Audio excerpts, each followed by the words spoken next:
इन्होंने मुसलमानों को हिदायत दी, अगर मुसलमान कोई बैठे हो तो वो सुने कि मोहम्मद साहब ने क्या कहा तुम्हारे लिए। ऐ मुसल्लम ईमान रहमान वालों, ये पाक साहब जिसमें खुदा की इबादत के लिए मिला, अगर तूने एक कतरा मांस का डाल दिया तो खुदा से जुदा हो जाएगा। एक बूंद अगर शराब की डाल दी तो मजहब से काफिर। क्या किसी मुसलमान ने हुजूर पैगंबर मोहम्मद साहब के इन अल्फाज जवान मुबारक बच्चों को सुनाकर क्या माना है कि अपनाया है? ये सब भूल गए, सबको इसकी याद नहीं। मोहम्मद साहब ने हदीस पुस्तक में इस पर शब्दों में लिखा है, हर हम मन फिज बरदे ए रहम कुमुर रहमान, है परवरदिगार आलम अल्लाह ताला खुदा रहमत रहमान, तू मेरे पर रहम कर। तुम खुदा से अपने अपने बाल बच्चों पर रहम की भीख मांगते हो, क्या खुदा के बनाए जीवों पर तुमने कभी रहम किया? तुमने तो जवान की स्वाद के लिए खुदा परमात्मा के बनाए लाखों जीवों को मारा काटा और उनका गंदा मुर्दा मांस इसी मनुष्य मंदिर जिस्मानी मस्जिद में, जहाँ पे खुदा की रूह बैठी है, परमात्मा की आत्मा बैठी, वहाँ तुमने ये डाला। ये कितनी गंदगी आपने फैलाई, ये रूह को आपने कितना तंग किया है, कितना परेशान किया।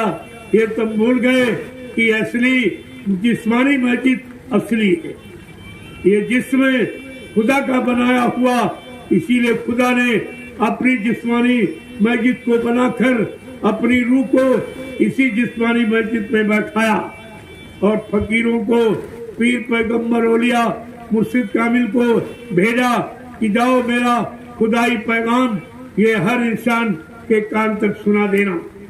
लेकिन आपने उनकी एक भी बात नहीं मानी। न मुसलमानों ने फकीरों की बात मानी, न हिंदुओं ने संत महात्माओं की बात मानी। जब दोनों लोग ने बात नहीं मानी, आज दोनों परेशानी में, बीमारियों में, लड़ाई झगड़ों में, दुख तकलीफों में आप फंसे पड़े हो। क्या निकल सकते हो? है तुम्हारे पास निकलने का कोई रास्ता, कोई युक्ति है बचने की बीमारी महामारियों से? ये आपको सोचना चाहिए। ये भारत देश है, ये मजहबी मुल्क है, यहाँ पर सारे मजहब धर्मों की मान्यता, सबको अपना अपना मजहब, अपना अपना धर्म कायम रखने का, यानी सबको तालीम और शिक्षा दी गई है कि अपने अपने मजहब को, धर्म को कायम रखो, नहीं तो खुदा की तरफ से कोई फकीर, कोई महात्मा, कोई पीर पैगम्बर औलिया आएंगे और आपको जिस्मानी मस्जिद की बात बताएंगे। जिस्मानी मस्जिद में खुदा से रूह, यानी रूह से इबादत कैसे की जाती, ये फकीर सब बताएंगे। लेकिन फकीरों के कदमों में जाकर कदम पोसी करना, सीधा प्रणाम करना, तो वो तुमको खुदा की इबादत इसी जिस्मानी मस्जिद में रूह से करना सिखा देगी। लेकिन तुम तो फकीरों को पहचानते नहीं, महात्माओं को तुम जानते नहीं। अरे संत को चाहे फकीर को एक ही बात, हिंदी में संत, उर्दू में फकीर कहते, उर्दू में मुर्शिद, हिंदी में गुरु कहते। अरे बात तो एक ही है, हिंदी में सतगुरु और उर्दू में रहमान, बात तो एक ही है। रहमत, रहमान, ये सब एक ही बात। और हिंदी में शिष्य और चेला कहते और उर्दू में मुरीद कहते। अरे बात तो एक ही है, लेकिन तुम कभी फकीरों के पास जाते तो तुम्हारी शंका और संदेह, भूल भ्रम ये सब समाप्त कर देते और असली सच्चा रास्ता खुदा की इबादत का, परमात्मा के भजन का, पूजा पाठ का आपको सिखा देते। लेकिन आप कभी जाते ही नहीं। अगर अपनी तरफ से वो आ जाए, आपको मौका दे, तो आप समझते नहीं, तो फिर तुम्हारा भला, तुम्हारा कल्याण, तुम्हें लाभ कौन देगा? ये सब जानकारी आप रखिए। कल मैं मुसलमानों के लिए कुछ कहूँगा ताकि मुसलमान ये न सोचे कि हमारे लिए कुछ नहीं कहा। वैसे तो मैं सबके लिए कह रहा हूँ, लेकिन आप के अंदर कोई भाषा की शंका पड़ गई कि नहीं हम उर्दू में, तो मैं आपको उर्दू में सुना दूंगा, आपको उर्दू में बता दूंगा, आप शंका मत करिए।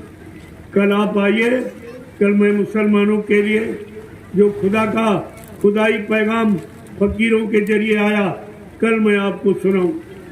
वो कलमा, वो आयत जो ऊपर से आ रहा, वो सब आपको सुनने को मिलेगा। कल आप आइए, कल मुसलमानों के लिए कुछ कहूँगा, ताकि ये न सोचे कोई हमारे लिए तो कुछ कहा नहीं।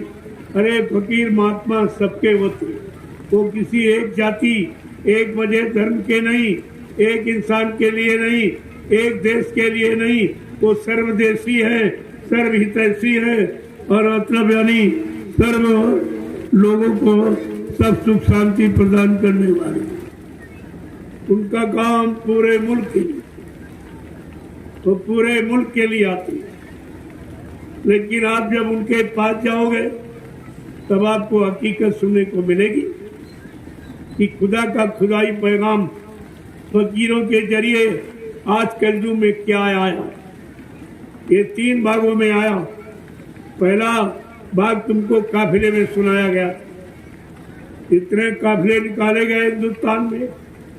वो पहला पैगाम कलाम जो खुदा से के जरिए आया, फकीरों के जरिए खुदा का पहला पैगाम कलाम सुनाया गया था, और दूसरा ये आपके सामने सुनाया गया। एक आखिरी और है, अगर आप इन दोनों पैगाम कलाम को सुनकर नहीं माने, अपने खान पान को नहीं बदला, तो खुदा की तरफ से आपको दंड मिले।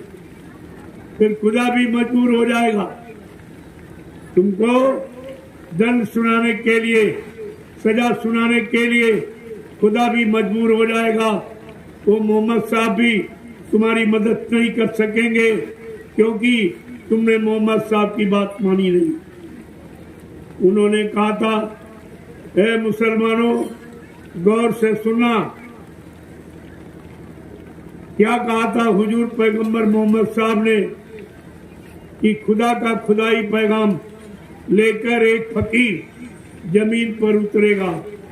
14वीं हिजरी के अंत में खुदा का पैगाम लेकर एक फकीर जमीन पर उतरेगा, जिसका लिहाफ यानी वेशभूषा सफेद होगी। ये सफेद पोलधारी खुदा का खुदाई पैगाम हिंदू कौम का जन्मा फकीर खुदा का खुदाई पैगाम संपूर्ण इंसानी जात को सुनाएगा। उसके यहाँ कोई भेदभाव न हिंदू का, न मुसलमान का, न सिख ईसाई का, न ब्राह्मण क्षत्रिय वैश्य सज्जन, न छोटा बड़ा, गरीब अमीर, पढ़े लिखे अनपढ़, न स्त्री पुरुष, किसी का कोई मतभेद नहीं होगा। सबको समान रूप से खुदा के पाने की युक्ति, परमात्मा से मिलने का रास्ता सबको बताएगा।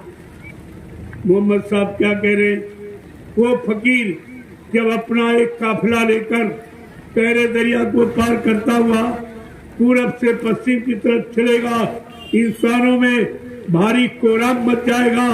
उस समय हिंदुस्तान की सड़कें काली पड़ जाएंगी।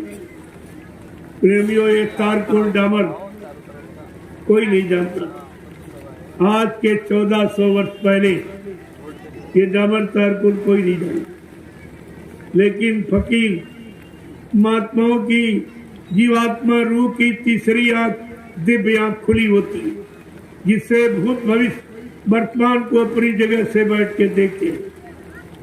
उन्होंने दिव्य दृष्टि से हुजूर पैगंबर मोहम्मद साहब ने ये देखकर सब बताया कि वो फकीर हिंदू कौम का जन्मा सफेद पोलधारी ये खुदा का खुदाई पैगाम संपूर्ण इंसानी जात को सुनाएगा और सबका भला और सबका कल्याण करेगा।